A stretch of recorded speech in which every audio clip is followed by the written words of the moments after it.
far you have come on your own, but never alone. Through the rain and through the shine, here's your moment, it's your time. You stood tall and now you see, standing in your destiny. 100 women growing strong. 100 women where you belong. You stood tall and now you see, you have reached your destiny. Woman.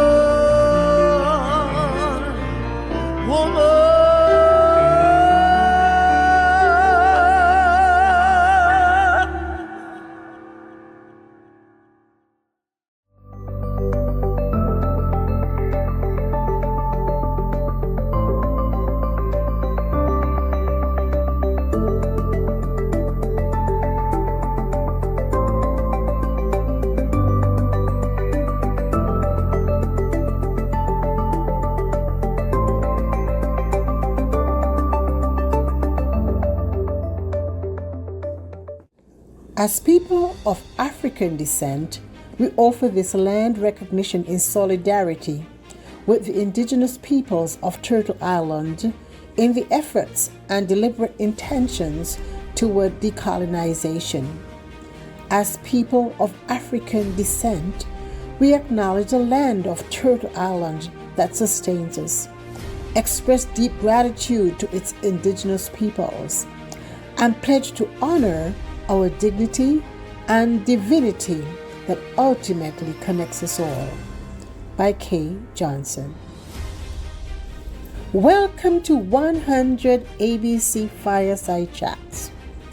100 Accomplished Black Canadian Women is a bold project initiated by co-authors and co-founders, the Honorable Dr. Jean Augustine, Dr. Denise O'Neill Green, and Donna Jones Simmons. Our mission is to celebrate and archive the professional accomplishments of trailblazing Black women from all across Canada. The goal is to create an ever-expanding database available for current and future generations via print media, public and private libraries, as well as our website, which is www.100abcwomen.ca. In addition to our fireside chats on topics that matter to our communities, such as education, healthcare, entertainment, creative arts, trade union, and so much more, we offer biennial book launching galas and biannual symposiums. The co-authors and co-founders would like to take this opportunity to thank each of you for attending today's fireside chat. We know that you will find these sessions educational and inspirational. So sit back, relax, and hear from our brilliant and talented honorees. Good afternoon, everyone, and thank you for taking the time this afternoon to join us on our session with our lovely panelists that we have today who are extremely intelligent and savvy within this conversation that we're going to have today. Now, before I lead you into introducing themselves, just a quick little overview in the sense that digital identity is the electronic representation of a person, organization, or device in a digital ecosystem. It is a unique combination of credentials, online activities, biometric data, and personal attributes that computer systems use to verify who you are and grant you access to online services. When it comes to personal branding, we're speaking about the unique combination of skills, experience, and values that define how the world perceives you. It acts as a professional fingerprint, serving as the intentional management of your public reputation, both online and offline. Essentially, your personal brand is a narrative that people share about you. So, without further ado, and as we go into the various conversations here, I will introduce Latoya Belfon, who will tell you about her expertise and what she's bringing to the table. Thank Latoya? you so much, Yvette. Hello, everyone. My name is Atoya Balfon. I'm a four-time best-selling author. I'm a publisher. I'm an educator, author, speaker, entrepreneur. I'm passionate about helping people transform their ideas into assets. And through my work, as well as my company's Brandality Solutions, it's a branding company. So we help build the brands of individuals and their organizations, and help them to create and curate a digital brand that brings the clients that they want for their services. So whether it's in publishing or developing cultural programs, speaking on stage, mentoring the youth, or building opportunities through my companies, my mission always remains the same, and it is to create pathways for others to be seen, heard, and to build a legacy. And then Rohini Bujram, how are you? I am doing great, Yvette. Thank you so much for the welcome, and I'm really excited to be here in conversation.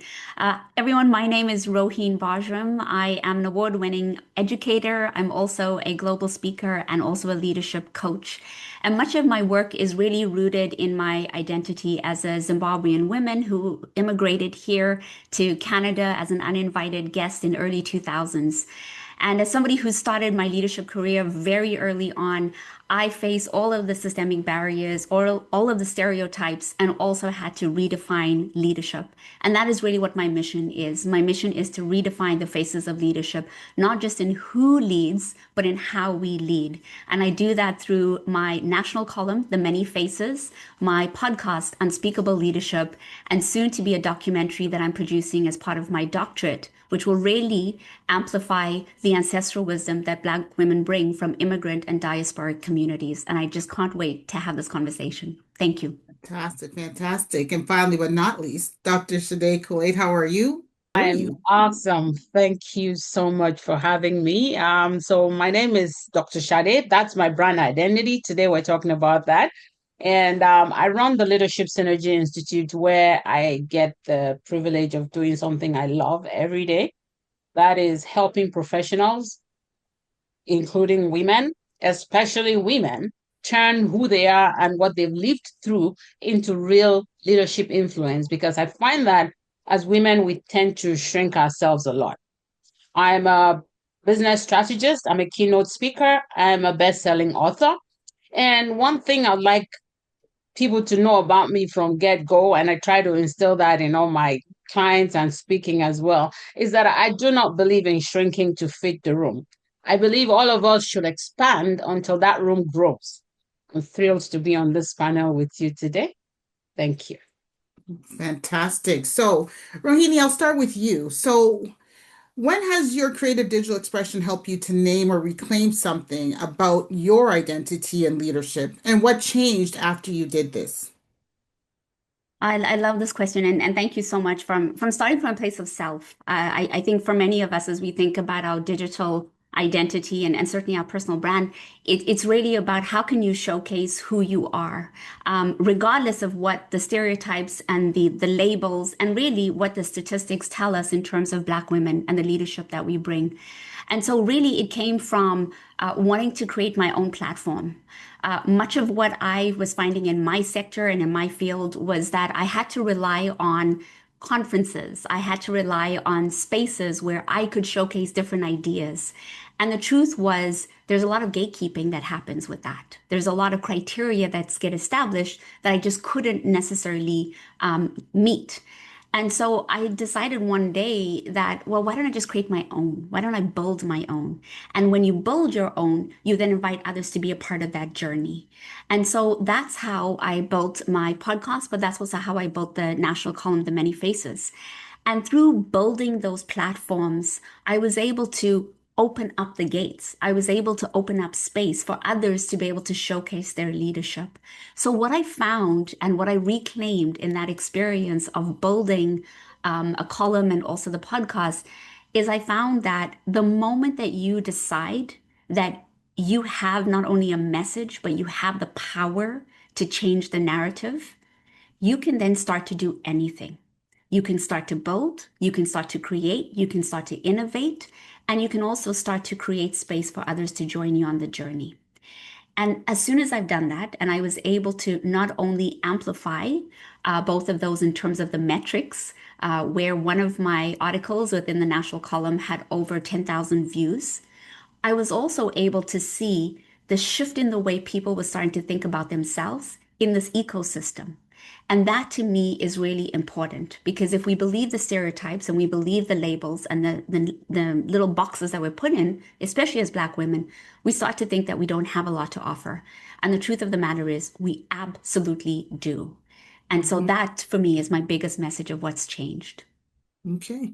And so, Latoya, leading into that, I would come to you as, as a publisher and intellectual property strategist. What should Black women know about protecting their voices, their work, and their digital identity, especially in today's, content-driven world and talking about that aspect of digital identity? Yeah, so for digital identity protection, when it comes to that section, I'm thinking about your ideas, your thoughts, your business. So for many of us, we may have ideas, and the first thing that we often do is we quickly put it on social media. We quickly start broadcasting everything to everyone. And many times, even with social media influencers, this is a big part for growing a revenue right now is being an influencer on social media. And oftentimes, something that you say can go viral, a product that you use can go viral. So, how do you protect even your influence? That's something that you have to think now. How do I protect my influence? That means what am I attached to?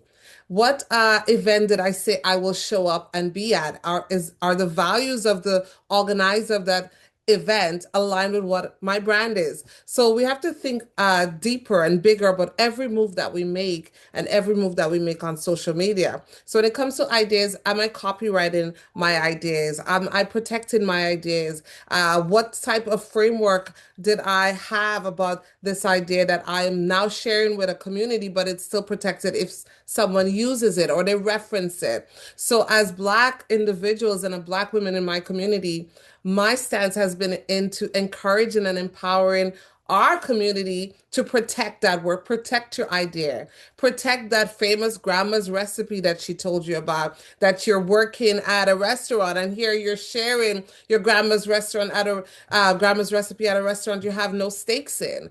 I think we saw that with the tendernism idea that happened on social media. This is one example of someone working at a restaurant, creating a brand over tendernism. The word becomes so catchy that the manager of the restaurant goes and trademarks it, but it doesn't belong to him. It belongs to that Black individual.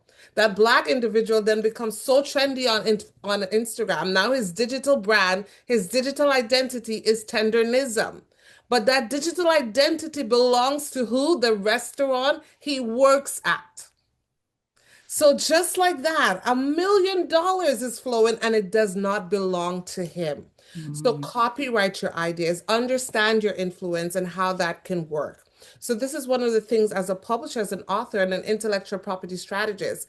Once you have an idea and it sounds intriguing, how do you protect it? Our community needs to think about that. Copywriting, So, trademarking, etc. mhm. Very important in the legal frameworks, right? So, Yes. Sade, building on that then, right? So many professionals focus on building an online presence, but not necessarily a personal brand. So, what is the difference, and what should Black Women International or intentionally do about when building this professional identity?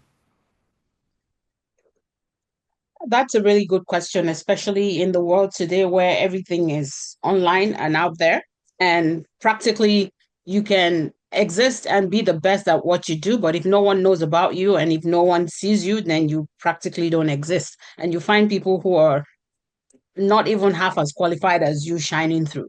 So that takes me right to a very simple definition that I give to online presence is basically what you put out there, what you post, what you show to people, um, what your digital footprint is. Whereas your personal brand is actually what people remember when you're not in the room.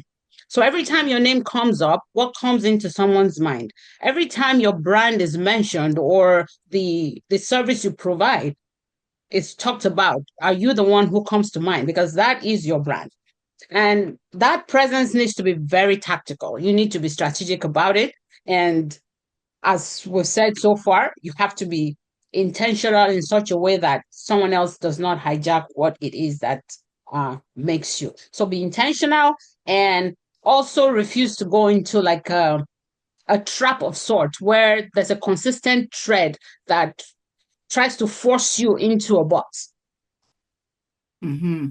So, like Latoya, you all have kind of mentioned, so you create this aspect and the presence as to who you are, to where we'll go more into the branding because of either your authentic self you're bringing forward, who you're trying to influence, but the safety factors, right? So, Latoya, you touched on the aspect of making sure that you go legally to make sure that you have that protective. But just seeing from the simple parts, when we talk about a digital footprint, right? So, your access onto your sites and what you're using, like just some how do you feel is your best tool, or how do you protect? Are you a person that utilizes biometrics, or are you a person that just wants a simple authentication framework, or are you comfortable with just creating your own passwords? How are you in this world with regards to people and surveillance and having your information turned over? How do you feel? And I would put that to all three ladies. So, Latoya, I'll start with you since you started from the legal framework. Okay, so how I could take this question, this it's such a great question. For Brandon, for example, one thing I do to ensure that my identity is intact with who I say that I am is Google search. Every month or maybe every week, I Google search myself and see what is the metadata attached to my name. Now, for a branding perspective, yes, you want to know, does my business come up on the first page? Or am I speaking? Is my 100 ABC Women interviews popping up and showing me as a public speaker? What is coming up on the first two pages has to be what I intend, just like Dr. Sade said, what I want people to experience about my personal brand. Here's where it gets tricky. I remember being in McGill in our class on technology, and having one of the teachers talk about the different things that could be attached to your name, criminal acts, uh, indecent exposure of certain, maybe a picture somewhere, or someone actually taking your face and putting it on something else. And now with AI, we know that's highly prevalent. So are you checking your name and what is attached to your name? That's the one thing I would think about when it concerns your digital identity and protection. When it concerns passwords, I always have different authentication processes. If there's a double check password, or if there's send an email here and then check there, always do it. Why is that really important? With a lot of our brands being on social media, you also need to have another platform for your clients, not just social media. You can lose your entire business because someone decides that they have access to your password, they have access to your information, they know your email address. So this is where I feel like you're going, Yvette. They know your email address, they know your birthday. Boom, they take over all your social media. Boom, they take over your entire business. Mm-hmm. This is why having different authentication methods is really important. This is why having a backup for your clients is really important. It cannot be Instagram only, Facebook only. You have to have an email list and another platform, a website to host your clients. But this is why it's really important to know, have a protection on your digital identity, especially if it drives your business. And then for you, Sade, are you comfortable with doing the double authentication, or are you more a biometrics type lady with the scan, or are you good with just creating like a 10-digit multifaceted password? How do you see in protecting So your? absolutely double authentication for everything I get to sign on, especially where it involves personal data or financial information, and even on social media sites, especially because those are very easy targets. People know that when you're online, you're running a business, or you're running um, or you have a service of sort. It's easy to capture your email from there and try to send you things and try to trick you to click stuff. So I always say to people, if you don't know the source, do not click anything directly from your email. If it's something that comes through, for instance, Facebook, I would not click on whatever I get from a Facebook account type looking place. I would log into my Facebook and look for that information in my inbox. If it's not there, then I'm suspicious of wherever that is coming from. Just an example. And of course, um, double authentication is what I typically rely on. When I'm in places where I'm not comfortable with the internet, I would activate my VPN. And for if someone doesn't know, VPN stands for your verification that you'll be using most of the time. Okay. And It's a protective network. Yeah. right. Thank you. And then Rohini, for you, what do you like to utilize, or how do you see the digital identity being used by others or government collection? Yeah, I think for me and I really love what Latoya and Dr. Sade have already added. So I'll just add two pieces that I think are really crucial. The one is having a digital hygiene process where, as Latoya had mentioned, you're going in, whether it's every week. For me, I personally do it every quarter. So as part of my business cycle, where I'm going in, I'm doing a Google search, and I'm also looking at the image search, as Latoya had mentioned, because I speak often, and what often will happen is I'll be affiliated with other speakers, and there's some great speakers out there who are standing on platforms that are sometimes controversial, or sometimes will have a very specific message that either aligns or does not align with me. And all that does for me is it helps me understand how am I being put outside on the digital sort of on a digital sphere in terms of if somebody went and looked me up.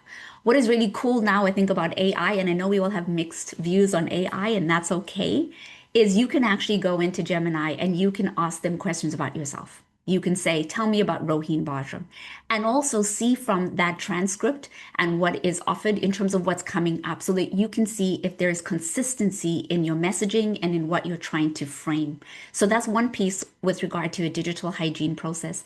The other part is I work with a social media company that helps me with my social media platform. And they are constantly posting on my behalf. And we are continuously coming back every month to be able to determine, am I still staying within my thought leadership platform and my thought leadership pillars? And also, they are often telling me, here's a new trend. And so part of my digital hygiene process is staying true to what are my values, staying true to how comfortable I feel telling a story or going beyond a boundary that I am either comfortable with or not comfortable with. And I think that's important when it comes to protecting what we want to say, because often the temptation of tell everyone anything and everything, or particularly tell your followers or individuals who are wanting to be part of your company more information that you feel you're ready to share. It is really important to establish a boundary for yourself to say, these are the areas that I will not touch or I will not share. And for those who you're working with, whether it's your team, your business, or even a, let's say, social media company, that they are aware of it and they're not pushing you just because the trend is to overshare or to tell more. So finding that niche. Well, Sade, this kind of springs off of it, of what Rohini is stating, though. So, as a leadership strategist and mentor, what practical steps can Black women take to increase their visibility and expand in their influence and ensure that their expertise is recognized in professional spaces without compromising who they are? So I love this question because it moves from theory to action. And the truth is that we need to be able to show up on purpose. People are now checking our social media footprint before they offer jobs, before they offer businesses, before they collaborate with you or even call you on to do certain jobs with them. Um, Three things come to mind straight off when I think about practical steps that I would give a Black woman that I mentor. Number one is stop waiting to be discovered. No one is looking for you. It's a myth that your expertise is going to scream loud, or that if you work hard enough or your expertise statement is good enough, someone is going to come look for you. You have to um, do that on purpose, like put out the value you bring, the expertise you have. Be literally a speaking bio and own the very presence that you bring when discussions come up. The second one is create your own visibility calendar. As Black women, and we've been talking about it quite a bit, we struggle with living our authentic lives and kind of fitting into what the society expects of us.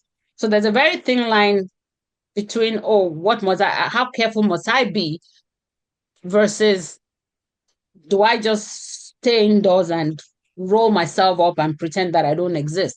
We have to be authentic enough to say things out, even if sometimes they're not accept, or maybe even they're controversial. If you truly believe it and that's your value, you have to be able to speak it out and be consistent. The problem is when you're neither here nor there, you're not hot nor cold, you're not known for anything. So find your own recognition pattern and visibility structure and kind of stick to it. If you're going to have people do it on your behalf, make sure that it's in line with your values. So And as Latoya, it's springboarding off of that. So, Sade is speaking about the visibility. So what is the difference between being visible and then making yourself memorable on this online platform, what you're doing for your brand trending? Well, you know what? I definitely think that everybody thinks with social media and just get out there, just show up, just show up. Make sure you show up, but it's really how you show up really gets you to be memorable. Like there's tons of people who are on social media and they're making content after content. And like I think Dr. Shade or Roheen was talking about jumping on every trend, but sometimes the trend is not really aligned with the brand that you're trying to exemplify. So, yes, get visible, but with intention. Not every event you need to go to, not every event you need to show up at. How does it help your brand? What is the purpose of me being there? Is it a community activist part of my brand? Is it to help me build my network? Is it to showcase my skills? Because sometimes I remember having a client and she was talking about I realized like I'm doing all these things, but none of them align with what my goals are, the vision for where I want to go. So she spent months showing up here, showing up there, but because it isn't driven on her vision and where she's going for her career, she realized she just wasted time just being visible. But then she's there in those spaces and she cannot leverage the connections that she's making because she has no idea why she's there. So I want to challenge you in just not showing up and showing up without intention, but just not being everywhere just because they say to show up and be visible, but have an intention for where you're going and what you're doing. Recently, I showed up at an event at McGill probably a few months ago, and I had great intention. I only was able to spend 15 minutes, but at 15 minutes, I was intentional about who to speak to and what I want to say in the room. From that 15 minutes, it locked me down for a keynote for a Black graduation a few months later. Be intentional, be visible, but with a strategic intention. And once you have that, it doesn't take you long. You don't need to be anywhere for a whole 2 days or 2 hours. Just with intention. 15 minutes could do a lot. 5 minutes could do a lot because you're memorable, you're strategic, you're intentional about what you say and how you say it. So we're talking about then establishing clarity, right? And optimizing identity hubs when Rohini was talking about, looking with your LinkedIn or for what you had stated about your Google searches. So, okay, so for those in the audience that want to deal with a personal brand, but they're not an influencer, right? They're just an everyday professional. What are some of the tips, the clues you would be given to them with regards to looking at creating this digital identity, but also making sure that you can push your personal brand? Rohini, I'll go to you. Yeah, I think what I love about this conversation is that regardless of where you are on your journey, the clarity piece I think is the most important part, and I believe, Latoya, Dr. Sade, and now myself, that I think is the heart and the core. So when you are clear, consider who it is you want to reach out to, and try to really write down in detail aspects like the person, their demographics, their age, what feelings they might be experiencing right now, and then what's the transformation or the feelings that you want them to feel after you deliver your message. Because that's going to be the funnel and the lens through which you're creating your message, your content, your thought leadership too. And that will allow you to always know that that's who you're trying to reach. You're not trying to please everyone. You're not trying to reach everyone. You're specifically narrowing your niche and your business or your message to that particular individual. And then as you build that out, you'll start to create something called your pillars or your thought leadership content pillars. And that's when you start to think about, okay, are you going to deliver, for example, one of my pillars is called counterintuitive truths. In other words, what I'm trying to do is I'm trying to say, you may believe this one thing, but here's actually an alternate way of thinking of it. And I want to be able to get people to have a conversation about how do we shift from what we think we know to what might actually be going on and how we can do things differently. So that would be the second tip. And the last tip that I will offer is that I love that Latoya said you don't have to show up every single day, right? And don't just show up and show up and show up because what that actually does, it creates fatigue. People will just see you showing up. But what you can do is you start to create a cadence and you can start small. Just post once a week and then see what happens. Post twice a week and then build up. The idea behind, and Dr. Sade said this and Latoya said this, intentionality. You want to be intentional in why you're saying what you're saying, when you're saying what you're saying, and what it is that you want to do. Because we are in a world, digital world, but also social world, where there's a lot of noise and there's a lot of people talking all at once. And so to establish yourself as not only memorable, but also to establish yourself as credible, you want to be able to stand out. And part of standing out is that intentionality, that clarity, and hopefully the authenticity in which you deliver your message. And that's good because Rohini is talking about the baseline for where they're starting, right? So then, Dr. Shade, so what would you say then would be a baseline starting point for someone? So should they just have a personal website? Do you think creating your social media, so the LinkedIn's, right? Where would you say they should start, or is it a matter of what you're comfortable with? So yes, yes and no. It's not necessarily a matter of what you're comfortable with, more so a matter of what are you trying to achieve. If you're looking for a job, as an example, then you might want to focus on something like LinkedIn, on building your LinkedIn profile, making sure the photo is professional looking, making sure your bio is right on what you're looking for, making sure that you're showing your job experiences that will attract the kind of employer you're looking for. And in the same light, if you're looking for a job, being careful what you post on Instagram and Facebook, because does it project something that an organization might not want to be associated with, and being careful like that. Whereas if you're running a business, then things like a personal website becomes important, right? Because people are going to look you up when you say you provide social service. So yeah, Mhm. it depends. But in all of this, honestly, I think something that we don't talk about enough in the among Black women is the fact that we get lost in the noise because we're trying to fit in. We're trying to say what everybody else is saying, and we lose our authenticity because we are not everybody else. And each one of us has a uniqueness that we are afraid to bring forth because you're wondering who's not going to like it or what are they going to say about it. But your tribe will find you. Yes, you be authentic. You have to be credible because if you're saying one thing today and another thing tomorrow, we don't know which version of you we're going to get, and so we can't trust it. And also be strategic.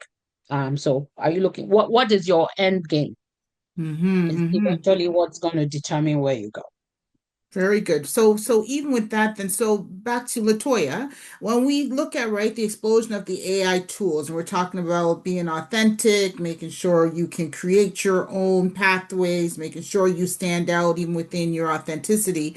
But when we're looking like Chat GPT, like anyone can generate, publish, perfect articles in seconds and stuff. What do we need to really focus on when we're talking about the human story or pushing what is your authentic lane view perspective of what you're trying to create with your brand. Like we know if it's just a specific product, then you're going to stay in that niche component. But if you're someone that is trying to speak on topics because you're trying to demonstrate that you're a public speaker or you're a political advisor or you're a policy analyst, it makes it a little bit different. What do you have to say or some guidance potentially? So you're asking if, for example, you're trying to portray that you're a public speaker, but you're using ChatGPT to present yourself as, or AI. I mean, eventually, this will all catch up to anyone. Like you have to have the skills, build on the skills. It's okay to use ChatGPT to edit or to problem solve or to brainstorm or all these different things, but it's hard to fake expertise because in the end, you'll have to show your results and they have to be real results. So I would definitely suggest ethical AI use in everything you do. Like you can use it to build and expand and to scale, and we have no choice now. It's really here to stay. But you have to remember it's very easy now to tell when AI is being used, the same types of wording. It even has a rhythm in how it speaks. It can be monotone, but it's gotten a lot better. You want to figure out how to use it, harness the power, but how to maintain your authenticity from it. I love nothing more when I'm reading someone's manuscript and I feel like they're right in front of me. What I hate to see is the same structure. It's so predictable, AI, because it needs a formula, and a formula is predictable, and that's how math is. So I hate seeing that because it loses the connection, the emotion, the buildup. Your story is so valuable. How you see the world is so valuable. We have to protect that. We have to protect that. I also, if there's time, Yvette, to add into the digital footprint and just what Rohit and Dr. Sade was leaning on. And when I started the conversation, I had talked about Googling yourself. So if you want to leave here and you want to leave here knowing how to protect your digital footprint or identity or your brand, it's really important to Google yourself and see what is reflective of who you are and doesn't mirror. For me, it mirrors award-winning entrepreneur, publisher, speaker. That's what comes up on the first three pages. And I even got intentional, meaning I sought out opportunities. I created opportunities to handwrite in a way my digital footprint. The more positive articles and the more positive representation I had out there, it would accumulate more than the negative.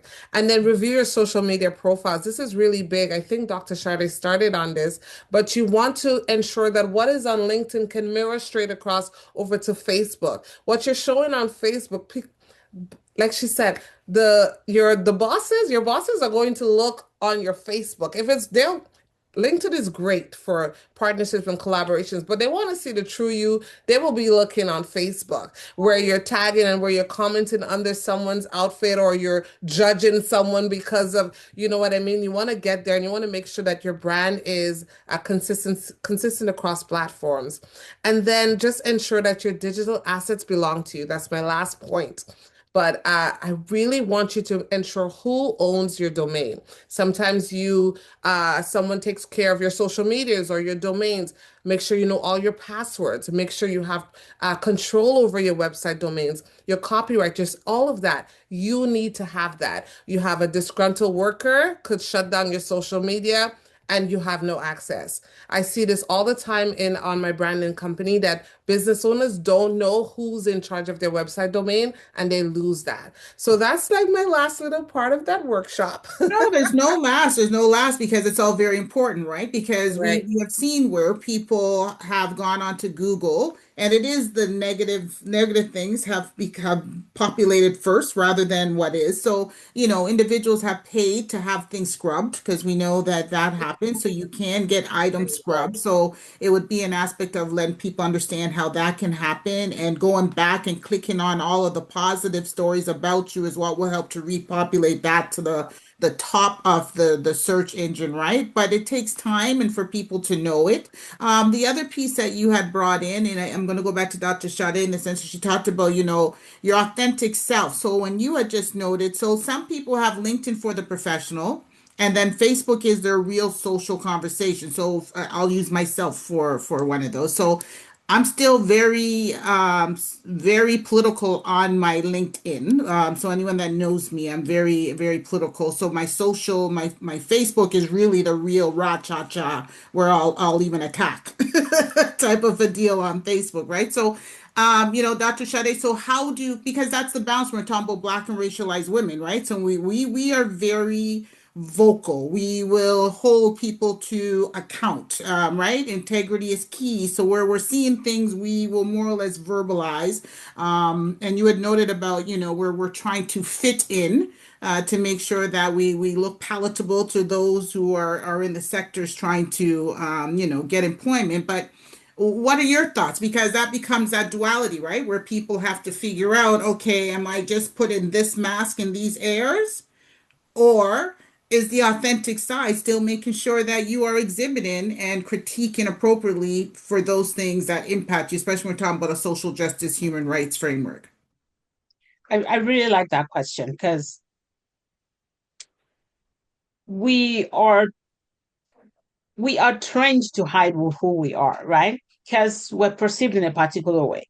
Yet you literally cannot say a statement with passion without being boxed into in some way. So the onus is here on you to be able to establish who you are based on your values, what you want to be known for, and be able to do it decently. Like we can make our points without, you know, like the outright impressions that we create. We can make those exact same points, be our authentic selves, stick on our values, but not put out as if we are in a catfight kind of thing. If you feel like absolutely that's the only way to put out what you need to, especially if you're on the job market, I suggest having a different page which does not have your government name where you do that. But if you're going to be looking for jobs and you want to put out things that are not palatable and you're not going to be careful in the way you put them out, because I think you can be memorable, you can be vulnerable, you can be authentic and still make your point. But where you find it's difficult, I suggest keep your LinkedIn really professional. That's where we go to see exactly who you are as a professional. Like we want to see what credibility you bring to the professional table. And your Facebook, yes, should mirror that, but we're fine to see a little bit of humanness in your Facebook, but also in a way that is respectful. If you can do that, I don't see any problem. I am really for not cowing or shrinking or pretending to be who you are not, because it's going to show out eventually. And yeah. Mm-hmm. And Rohini, your thoughts? Yeah, I think for me, I can't help but remember there was a time in my journey of being digital that I had to make a decision on whether or not I would go on TikTok. And I think for all of us, each of these various social media platforms have a very specific purpose and also a very specific way of engaging. That people expect you to show either more of yourself, less of yourself, etc. And so there's really three quick things that I want anyone who's listening to remember. The first one is you don't have to be everywhere, right? So choose the platform or platforms that you want to be. And then the second thing is decide what it is you want to engage in and what it is that you don't want to engage in. I absolutely agree with Dr. Sade. Every single one of us gets to decide the continuum of how comfortable we are, either liking something, commenting on something, or creating something in terms of our own individual thought post or thought leadership. Not everyone has to be doing the same thing. And it doesn't mean because you're not liking something, commenting on something, or writing something that you don't believe in justice. It doesn't mean that you're not somebody who, agrees or disagrees. I am very selective in where I will show my engagement across the platforms that I'm on, because I'm very mindful that 2 years from now, 5 years from now, I know I'm going to be in a very different place based on the vision of where I'm taking my organization and my company. And I'm always thinking about the digital legacy that I am building that will be a footprint that will either come back to hopefully not bite me in the butt, but might also be the thing that people will say, oh, I can see the consistency in why she did that. So really think about what it is that you want to do. And also the third thing is have grace for yourself. I had a post that came back to me. Oh, and this only came back to me recently that I had done about a few years ago where somebody put me on blast about it. And you know what I did? I was like, I own that. And I sent them in a message and I apologized. And I said, you know what? Where I was a few years ago versus where I am now, I'm two different versions of myself. Let me explain to you where I was then and what I'm learning now. And thank you so much for the feedback. So I do believe we can also hold grace for ourselves in knowing that who we are today is going to be a very different version years from now. But ultimately, if we know now that we're creating this digital legacy, we can then make much more conscious decisions about how we want to show up. But not showing up, that perhaps is the question for all of us to consider. That's probably not the best choice. But in how we want to show up, that's the choice that we can make. Mm. So I'm hearing the two of you between you and Dr. Shide, where growth happens. Take accountability, but there's also a piece that if we're going to talk about authentic, wherever you were 2, 3 years ago is still the authentic self and dealing with the issues that were present. And now today you have a different mindset or perspective that could have shifted, right? So having that understanding. So let us swing a little bit. So wanted to talk about some of the AI tools and platforms and that, and Latoya, you're really the seasoned person per se within the career. But so we all hear that most people go to like core identities such as like LinkedIn because that's going to be where people right now are using for credibility and for jobs. Have any of you used Cards? So CARRD, where everyone's been using that for a landing platform for making your like newsletters, portfolios, or the Subtack that people are also using too, in the sense that it is helping people with, converting your casual reading documents to help you do other things. And we know that a lot of people now for GPT and OpenAI, those are the ones that are helping you to scribe. So are there other areas like Canva, the Notion, Tableau, CapCut, Buffer, any of those that you'd want to suggest that you think aid are good to use, maybe stay away from because it's not doing all that you want or problematic? So give us some of your suggestions as to how you're seeing them. So Gosh, Victoria, AI will start is with you. developing so fast, Yvette. I don't even think I can keep up right now to even offer like what to use and what not to use, just because by midnight, something is going to become irrelevant. Like ChatGPT is always updating itself. It just had a new update. It's getting better and better as you blink. But I love Canva. I've always loved Canva. I love, for me, I do a lot of graphic creation and graphic designing. I also do a lot of content. So it helps to speed up the content process. Now, ChatGPT can make reels. So if you're the person who you hate going to CapCut, which is still great, and putting all these little clips together and doing all of that, there are tons of AI that can help with that. AI can speed up and streamline a lot of the admin and the social media content building processes. It's just paying for it, finding one that can do it. Even right now, if we had this 2 hour recording, we have, what is it? Is it Clips? One of the platforms that would chop it up and find the exact moments that are relevant, put the captions on it and put on just do everything and even post it to the social media. So I think using ChatGPT, you can find out what some of the best platforms here and which one would be fruitful for the business that you have. Clips is really good. I love that it breaks up reels, and I use reels a lot, and we know that reels are one of the best ways to reach people. So that's kind of like what I would figure out. And just to add into what Maureen had said before, like you don't have to be on every platform. That's indeed true. Your business or what you do, there's a platform or one or two that is most fruitful for you that you can convert much easier on. For me, that's Facebook.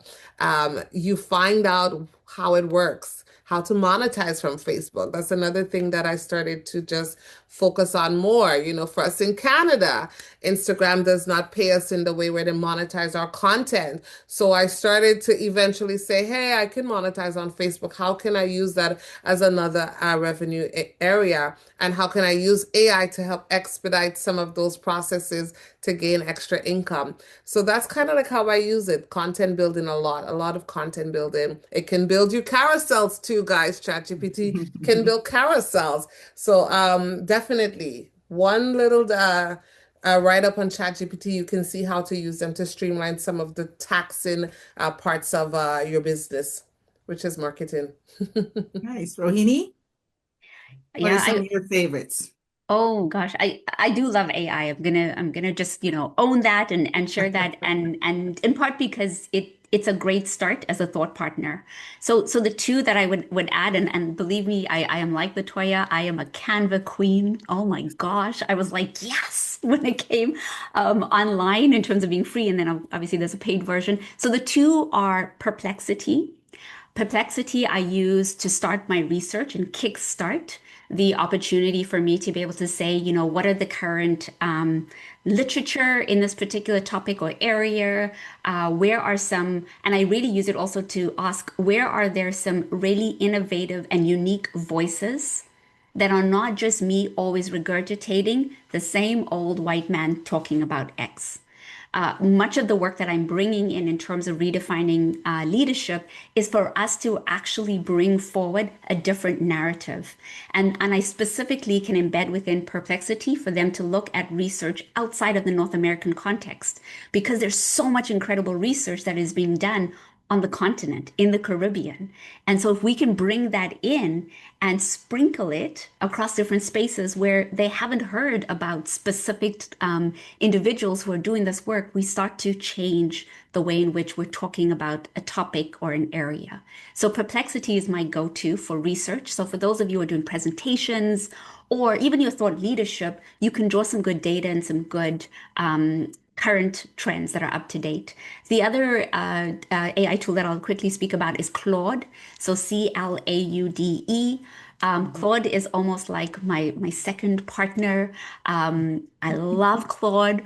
I go on Claude at least once a week. And what I use Claude for, because again, I do training and I do consulting work, I use it as a thought partner when I'm thinking of proposals, when I'm thinking of designing curriculum.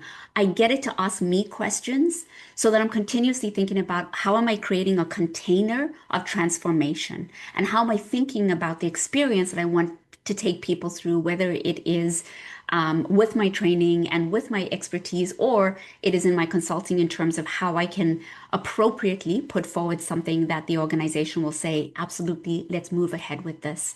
So I really encourage us. I know all of us have different connections or different, you know, relationships to AI. And again, that is absolutely okay. We are valid to be where we are. I do believe, and Latoya has shared this, and Dr. Sade has said this, is that, and Yvette, you shared this, is like AI is not going to go away. It's become embedded as part of our life, and so we all get to make some of those ethical choices that Latoya mentioned in determining how we use it and how we embed it within our business, our life, and personal aspects too. And Dr. Shade, what about you? What's your go-to? What do you like? So I mean, I'm a cloud girl. So I use cloud a lot, and I use Perplexity because I do a lot of research, and it's really good with referencing. It leads you to the actual source where you can make your own informed decisions on what you want to use and what the source is and whether it's credible. I'd like to say something about the fact that AI tends to regurgitate, and I promise you, it makes a lot of mistakes too. Why I'm not worried about those who just use it outrightly and those who are real actual thought leaders who have expertise is that the difference shows, because it doesn't by itself produce anything per se. The quality of questions you ask it or you get it to ask you, the quality of input and preparedness that you come with determines actually the quality of what you're going to get out. So yes, a lot of people just use it, and you see a lot of articles and you're like, oh, this is AI. And you read another one, while it probably was put through AI, you know that this person knows what they're talking about and they have a brand voice. One app that has not been mentioned that I also use is Gamma. I use that to prepare my presentations. Gamma is really good with really putting your presentation into like in whatever you want to present or pitch into like a PowerPoint type uh, style. And it's really good. You can edit, you can use it to project your presentation when you're putting it out there. And like we've all said, Latoya has said, Rohini has said it, that you wake up every day, there's a new thing. It's either ChatGPT has updated or there's one new app that can do what it can do too. So there's quite a few of them, and when used ethically, I think we all need it. And anyone who wants to bury his or her head in the sand right now is going to miss out. We have to use it, but make sure we're doing so ethically and we're doing it from a point of expertise, not regurgitating.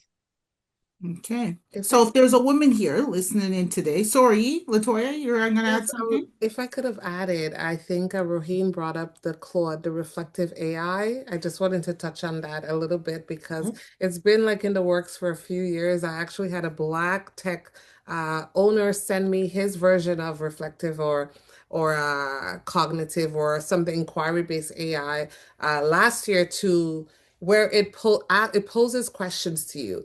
So I just wanted to take note for us to take note of that over time, Claude, ChatGPT, many of those platforms have tailored their AI software to be reflective and cognitive, where Rohini feels or a person will feel like you're talking to someone and they're asking you questions and prompting you to come up with the answers instead of traditional AI would then tell you, okay, I'm thinking about building a house. By the time you blink, it gives you the whole architecture, the whole layout, the whole everything. You have it all. But instead, okay, why do you want to build a house? Where do you think you will build this house? What type of materials would you need for this house? It takes you through a reflective and cognitive process. And I think that just shows how technology is changing and why the human mind is still one of the most valuable things on earth, and that we also can use this AI to challenge ourselves and to grow as thought leaders and thinkers in our society. So So that's then what I that wanted to say. springboard then. So with your expertise, your knowledge, and your experience. So someone sitting online today who wants to create their brand. What's the first thing that you're saying that they need to do? We know, yes, identify who or what it is you're doing, but how do I start? So let's say it's someone like me, I'm tech adverse. I Mhm. don't know technology. I don't know any of these platforms you guys are speaking of, but I'm great. I have great ideals and I know I can sell something. So how you guiding me? Dr. Shade? Honestly, most of the things we've talked about do not need you to be really tech savvy like that. You just have to have a fair idea of where you're going or what you intend to see, or even a rough brain dump. And a lot of these AI tools will help you organize it and maybe give you suggestions. And then you can expand on the areas that you're really more interested in and ask it to kind of take you down that road. But you don't need a trailer load of tech savviness these days to approach most of these tools. So that's a good thing. It's a bad thing, it's a good thing, but yeah, use it properly. And um if I may say, honestly, Black women, we need to understand that if you're good at something and you're not putting it out there, you're doing yourself and the world a disservice. We all have something we can bring to the world. We need to come out there, use these tools, find out what works, find out what doesn't work, find an alternative for it, ask questions, reach out to people who are already using them and say, hey, I'm stuck here. Can you help me? Or research something and begin to put out all that greatness. Fantastic. Rohini? I would say if you are somebody who's starting out, my first advice would be start where you are, right? If you're on Facebook, start building on Facebook. If you're on LinkedIn, start building on LinkedIn. And by that I mean just the basics, like make sure your bio is up to date, make sure you have the professional pictures Dr. Sade had said earlier, and then just start to build a cadence. The other and very quick piece of advice is that you don't have to do this alone. The number of people when I was starting my visibility journey, I would send a quick message and say, I notice you post a lot. Can I just have a couple of, minutes with you through a virtual coffee chat, or can we go, and have lunch if they were in locally? And I would ask them questions. And the more and more that I would ask, the more and more people are willing to share and give. Not everyone, but I would say the vast majority. And so I would just put myself out there. I'm here. I'm available. Send me a LinkedIn DM. We can always exchange some, hopefully, some mutual advice. And the idea is that for Black women, we're not always, and I'll speak this for myself. I'm not always good at asking for help. I'm not always good at asking for support.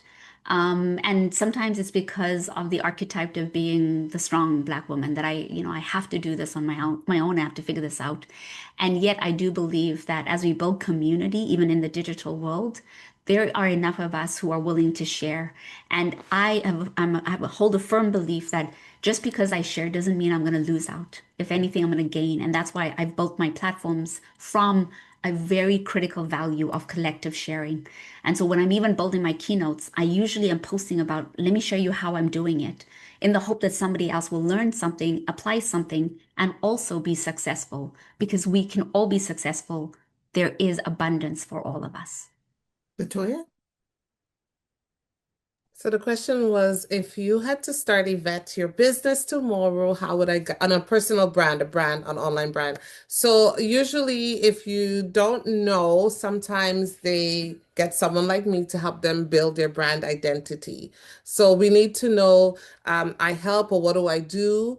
And what's your product? What am I selling? Who's my target audience? I help this target audience achieve what is the result consequence through my system, my product, my service, whatever I have. So just knowing that one line, who do I want to help? What is the system, my product, my service, and what is the result that would happen if you use me is a really good start already. By that sentence alone, you will figure out what platforms or what things I need to accomplish and acquire. And then you can think about, your website, your social media, professional pictures, all those different things, or not. With AI, you can basically have a version of professional pictures done on ChatGPT, on Gemini. I hope you're taking notes. On Canva, you can go on Canva. Canva has a free version. You can find templates that will build your graphics for your company. So you can start to build templates on what do I do? How do I reach my audience and things like that. I think Rohini even talked about just being authentic. Sometimes what I've seen work so well is that someone will be like, hey, I'm trying to start a business. I have no idea what I'm doing, but come along with me as I go. That type of content is so incredible because people want to know what it's like, the real journey of starting a business from scratch, from nothing. And then in what, 2, 3 months, because of that, you see how the growth has happened. And I think one of the most important things, then go back and see what is about you, your brand, what we talked about, that audit. Go see what's there because as you're trying to build something new and as you're trying to build your new brand identity, you also have to think about what has been there about me, or even the name of the business or name of product that you probably is trying to promote, may be attached to another brand, may have a negative attachment to it. You want to ensure that nothing that you're saying, that you're using, belongs, copyright, trademark, belongs to another company. The Mhm. worst thing you can do is spend all that money developing your brand, having your brand audit, brand identity package, website, all of these things done, and then the name that is attached to your brand is trademarked to someone else. So do Mhm. some research before you get out there, but get out there in a really good way. How you launch the first time is really important. How you put yourself out the first time is really important. So Which take is some very time to do that true. research. Yeah, take some time to develop. Who do I help? What do I help them achieve? And through what?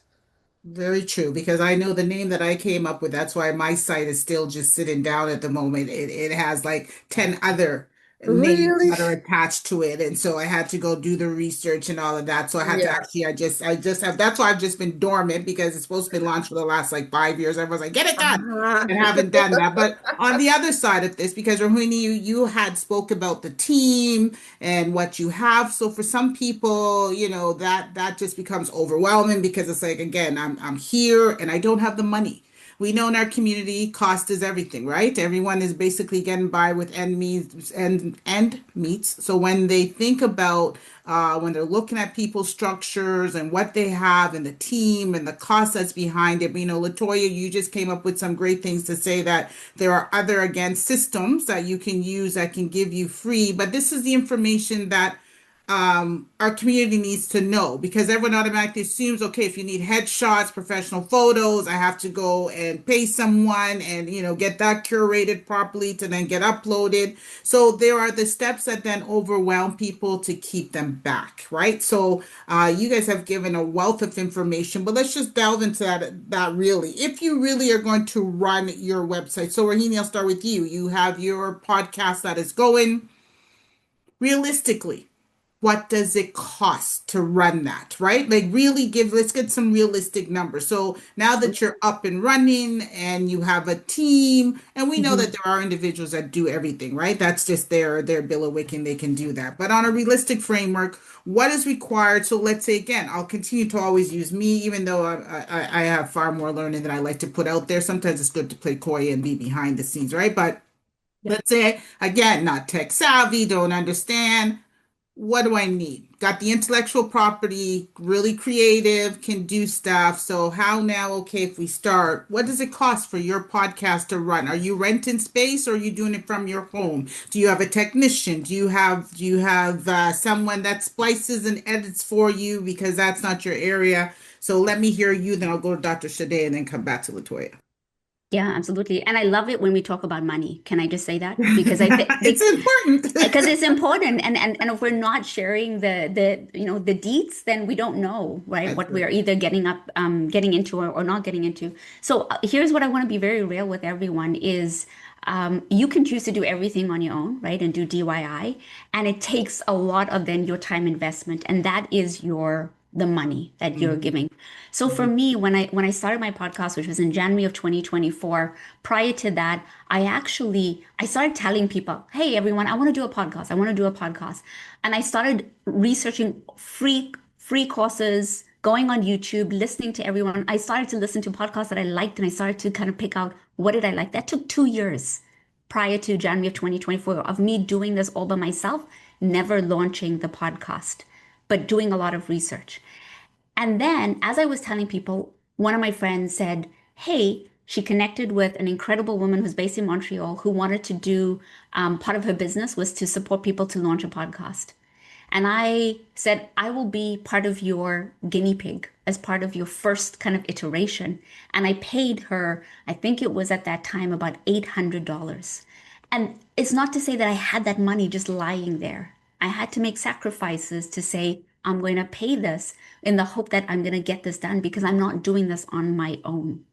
And so over time, I then was able to launch the podcast. Now, in the podcast world, everyone says the only way to sort of grow and gain visibility is if you're on there 24/7 every day. I don't have either that kind of money, let alone that kind of time. So then I made the choice to make my podcast seasonal based. And so it's 8 episodes over a season based on a cadence that one I can afford and two that I have the time investment. Right now I aim for 3 seasons a year. Remember, I only started this January 2024, right? We're only in June of 2026. But here is what I want to share with you, which is so important, is that as a result of starting, I ended up being featured on the Essence Film Festival in 2025, which I would never have imagined because that was my first time not only going to Essence, but it was my first time being featured as a podcast as part of Voices of the African Diaspora. mhm, So something powerful can emerge when you invest that time. Right now, I've just launched season 5 just last Thursday. So this is fresh.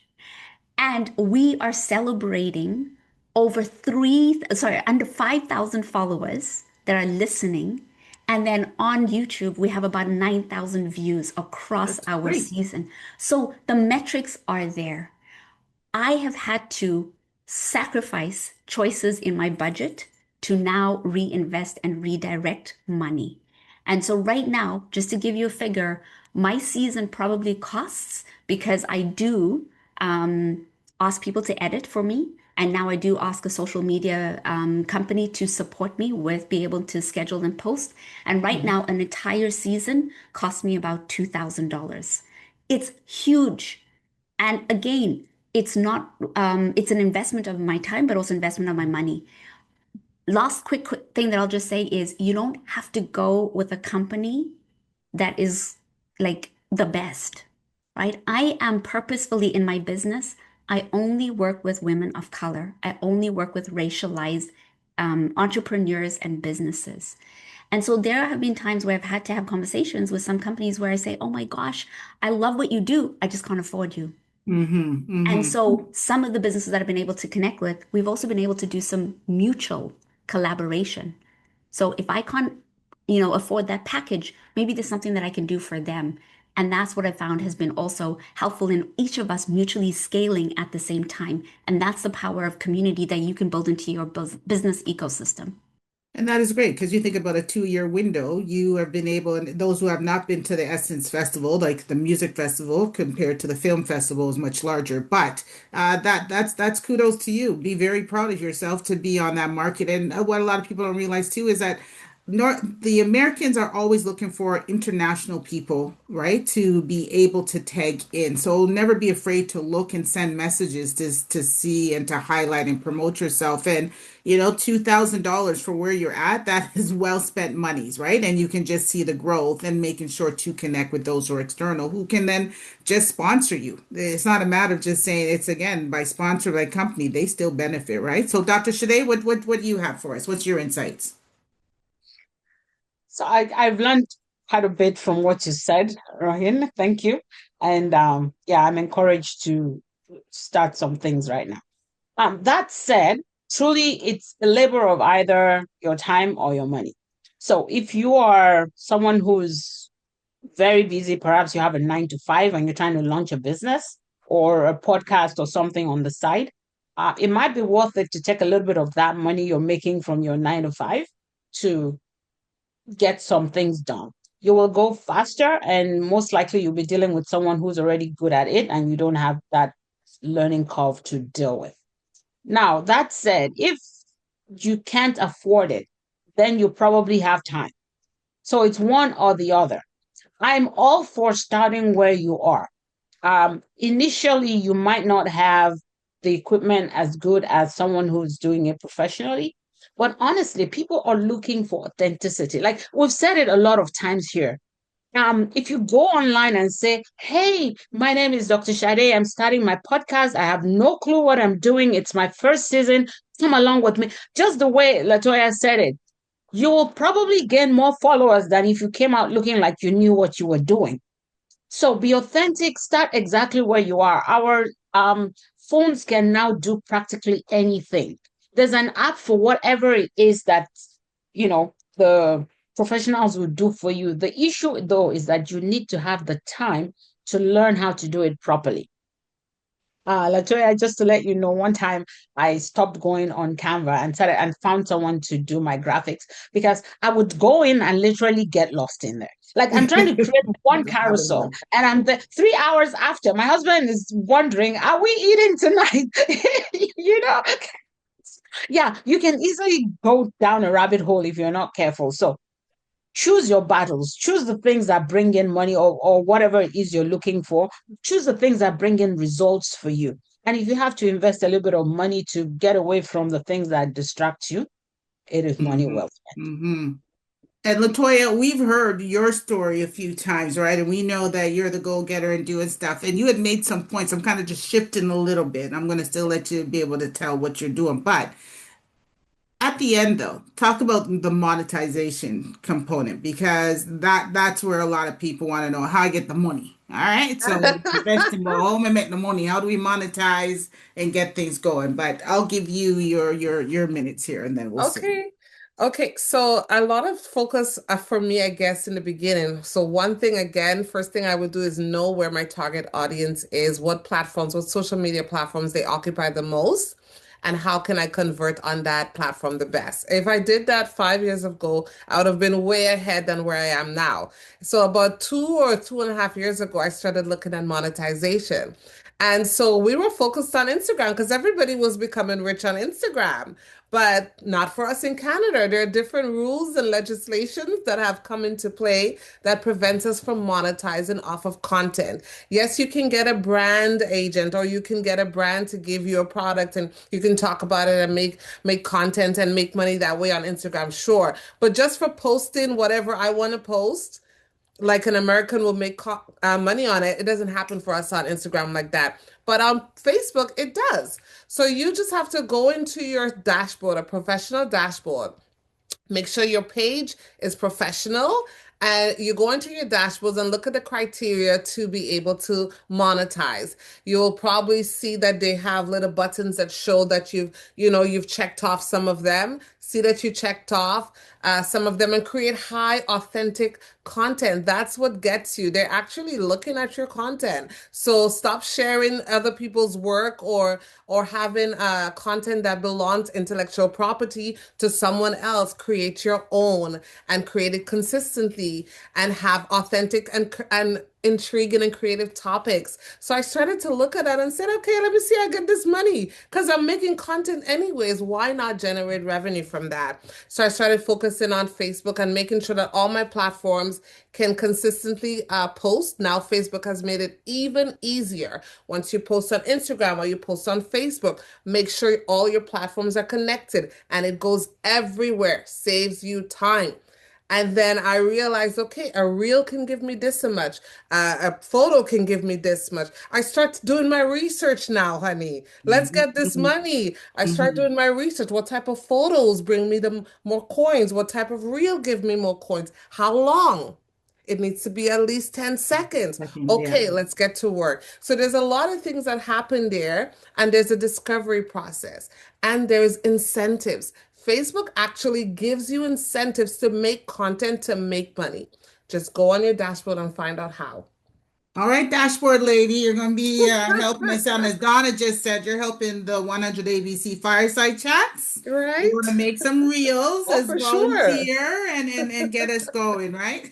See, For Donna, I sure. got that working. So, as we're getting into our closing parts, this has been a fantastic conversation, right?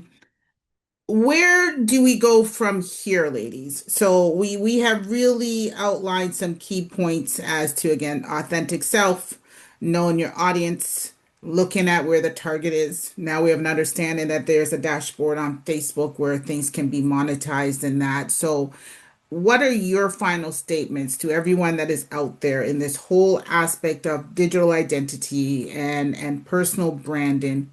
Where do we go from here? Latoya, I'll let you go first. So where do we go from here? It's again the word intentionality, authenticity, and visibility is really important. But it's really important for you to protect your brand, your identity in every way possible. For me, even your social media, what I even like I've known friendships and business collaborations to dissolve because they have liked something that it's important to take that second to think, does this comment, do I need to make this comment? How would it reflect my brand? How would it reflect what I'm trying to produce for my business? I think about everything I say and everything I do. I try to watch what I say even.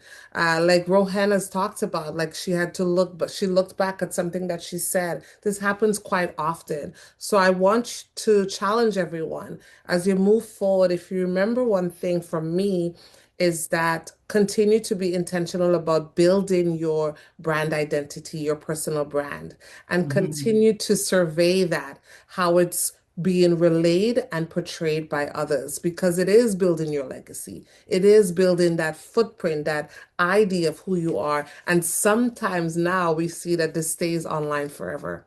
It stays Okay. online Dr. forever. Shade?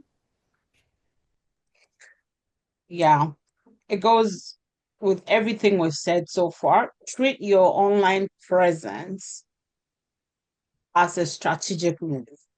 Like, don't be visible just for the sake of being visible. Be visible in a manner that tells your story in your voice.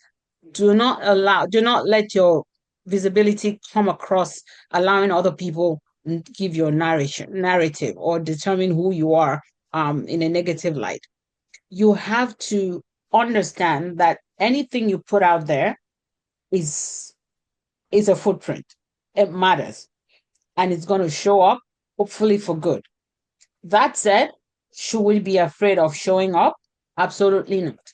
Just align your values and be deliberate. Even when you're coming out to say, I'm just starting, I don't know what I'm doing. Even that should have a plan. Even that should have a purpose. And somewhere you're carrying them to show. I'm going to be showing you my pathway. This is how far I know. This is my next step, my immediate next step. I don't know what comes after this, but here we'll discover it together. But don't show up like you don't know what you're doing. You're being judged, you are being watched, you are being analyzed. And so you have to be intentional as well. But Mhm. absolutely, Black women, we need to show up, and we need to show up more. Not as what they define us to be, but as the professionals, as the experts, and as the smart women that we are. Good. Rohini, your final thoughts? My final thought is, when I decided to go very visible, I always remembered my grandfather always used to say, Mwanangu. Mwanangu in Shona means my baby.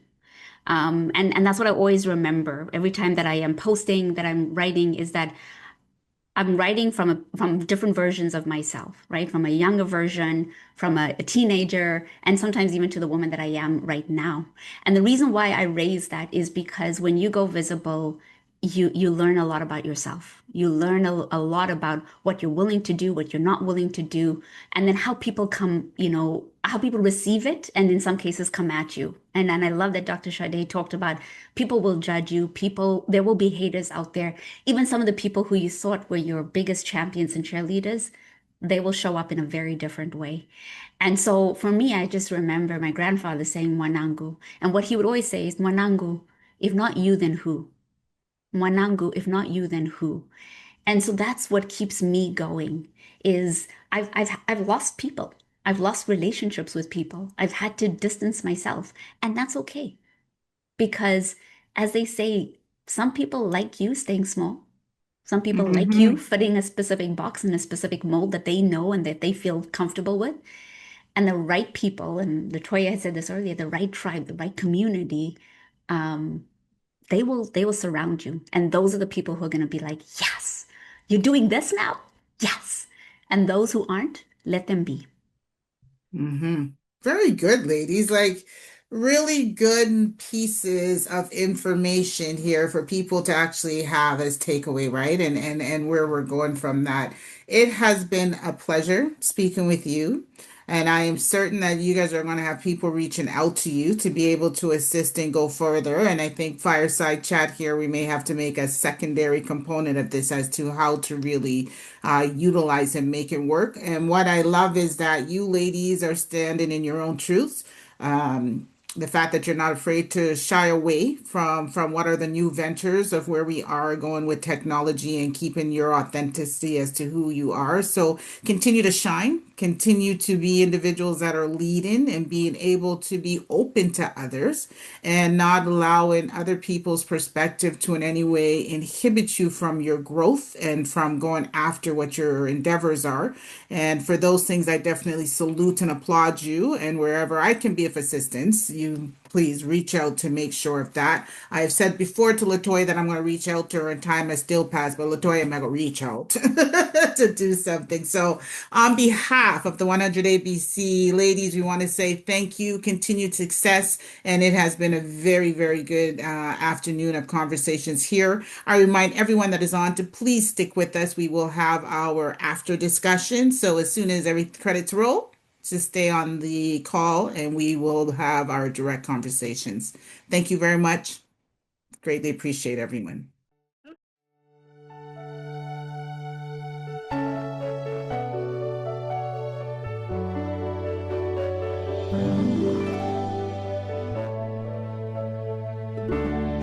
Look how far you have come on your own, but never alone.